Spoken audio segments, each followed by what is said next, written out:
mas o preço vai ser cobrado. Por isso que a gente tem que ter um temor, sabe, um temor inexplicável a gente tem que ter a Deus. Porque a questão de muitos estarem sofrendo hoje é isso. É que estão brincando, irmão, com Deus. Estão deixando Deus em segundo ou até terceiro plano na vida deles. Quando vem o primeiro problema, ele cai. Vou mais para a igreja, porque aconteceu isso, aconteceu aquilo outro, e eu vou deixar de ir para a igreja. Porque o pastor não me carrega nas costas, porque sempre o problema, o culpado é os outros. O povo de Israel chegou ao ponto de questionar com Deus por que tudo isso estava acontecendo. Mas a gente vai ver no início do capítulo que o povo de Deus pecaram contra ele, o povo de Israel, e por isso Deus deixou que eles passassem 7 anos sofrendo nas mãos dos midianitas. Olhamos para essa humanidade toda que nós vemos hoje, reclamando da situação. Mas por que isso? Mas por que aquilo? E ainda fica os crentes dizendo que é o fim do mundo, é o fim dos tempos, é que Jesus está voltando. Que conversa, isso, aquilo, até alguns que se dizem cristãos, que estão na igreja, ainda questionam isso. Eu digo isso porque eu converso com muitas pessoas, e muitas pessoas têm falado isso. E eu convido a pessoa a analisar os seus atos. Porque ninguém, diante de Deus, vai passar por uma aprovação, vai passar por pagar um preço, sem não dever. Deus não é como um ser humano, que muitas das vezes gosta de ver o outro ser maltratado. A vontade de Deus é que nós progrida a cada dia, prossiga na caminhada.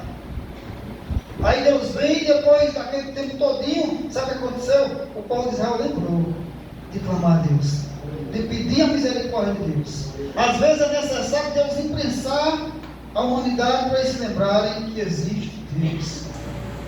Só que na questão de Gideão, Deus era com Gideão. Muitas das vezes tem muitas pessoas, irmão, que estão erradas ao nosso redor, e Deus ele nos levanta para levantar também aquelas pessoas.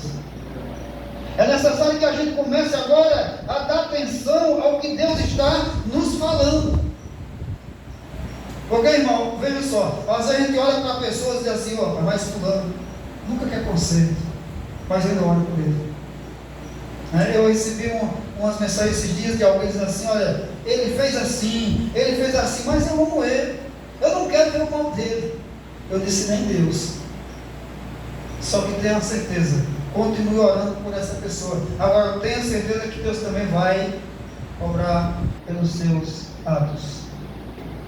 A Bíblia diz que Deus não tem o culpado por inocente. Se eu errar diante de Deus, irmão, Ele vai cobrar de mim. Mesmo que eu me conserte, mas